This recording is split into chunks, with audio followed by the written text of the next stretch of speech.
ऐसे कौन से 5 सिम्टम्स होते हैं जिससे हम पहचान सकते हैं कि किसी बच्चे को मस्कुलर डिस्ट्रॉफी डीएमडी है। मस्कुलर डिस्ट्रॉफी या जो डीएमडी होता है वो बच्चों में होता है और जो ज़्यादातर होता है वो बॉयज़ लड़कों में ही होता है। बहुत रेयर केस में जो है किसी लड़की में डीएमडी की प्रॉब्लम होती है।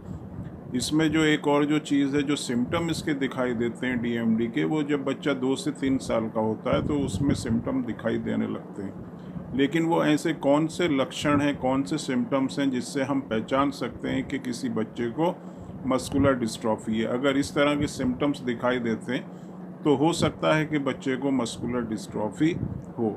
इसमें जो पहली चीज़ होती है, जो ध्यान में रखने वाली चीज़ होती है, वो ये कि टाइम के साथ साथ प्रॉब्लम का बढ़ना। बच्चे को चलने में प्रॉब्लम होना, स्टार्टिंग में जैसे बच्चे को चलने में प्रॉब्लम होगी लेकिन वो टाइम के साथ साथ बढ़ती रहेगी। प्रोग्रेसिव, अगर आप इस तरह की प्रॉब्लम अपने किसी बच्चे में नोट करते हैं कि जो बच्चा पहले चल रहा था, 3 साल 4 साल का बच्चा था, वो चल रहा था लेकिन अब उसको चलने में प्रॉब्लम हो रही है और ये जो प्रॉब्लम है ये बढ़ रही है, प्रोग्रेसिव प्रॉब्लम है, डिजीज़ है, तो ये एक सिम्टम होता है मस्कुलर डिस्ट्रॉफी डीएमडी का। दूसरा जो है काफ मसल हाइपरट्रॉफी। इसमें क्या होता है, जो मसल्स होती हैं, काफ मसल जिनको हम कहते हैं, जो हमारी टांगें होती हैं उसके पीछे का जो एरिया होता है, पिंडली जिसको कहते हैं, वहाँ की जो मसल्स हैं वो इकट्ठा हो जाती हैं और साइज़ में लार्ज हो जाती हैं, बड़ी हो जाती हैं, वो हार्ड हो जाती हैं, स्टिफ हो जाती हैं। अगर इस तरह के सिम्टम किसी बच्चे में दिखाई देता है कि काफ मसल्स जो हैं उसकी वहाँ पर इकट्ठा हो गई हैं और हार्ड हो गई हैं और मोटी हो गई हैं, तो ये भी एक सिम्टम होता है मस्कुलर डिस्ट्रॉफी डीएमडी का। तीसरी जो चीज़ है, बच्चे का चलते चलते गिर जाना।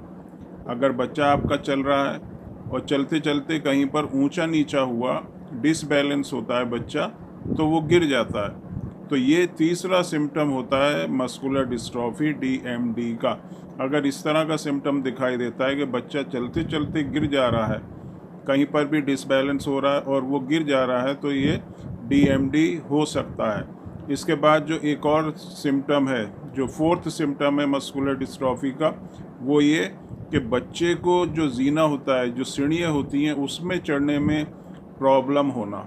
वहाँ पर जो बच्चा अगर चढ़ेगा ऊपर की तरफ तो उसको चढ़ा नहीं जाएगा, या तो वो सपोर्ट लेगा या फिर अपने जो घुटने हैं वहाँ पर हाथ रखेगा, या जो स्टेयर्स होती हैं उसके साइड में जो रेलिंग होती है उसको पकड़ के बच्चा चलता है। तो इस तरह का अगर सिम्टम होता है तो ये भी एक सिम्टम है मस्कुलर डिस्ट्रॉफी का।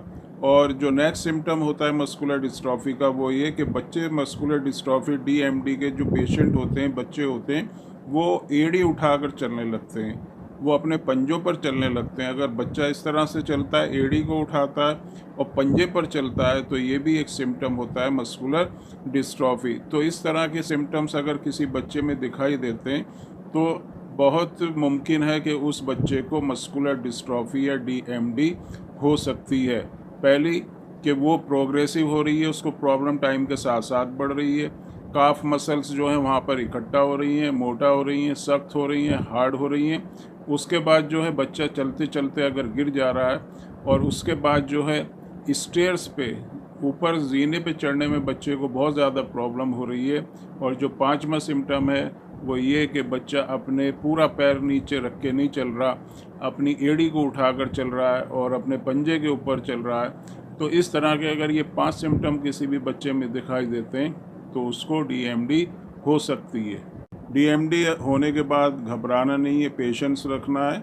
और जो इसका ट्रीटमेंट के बारे में हम बात करते हैं तो होम्योपैथिक मेडिसिन्स की तरफ हमको जाना है। होम्योपैथिक मेडिसिन्स में बहुत अच्छी मेडिसिन्स हैं जो इस प्रॉब्लम को रोक सकती हैं, इसकी प्रोग्रेस को कम कर सकती हैं और कंडीशन में इम्प्रूवमेंट भी कर सकती हैं।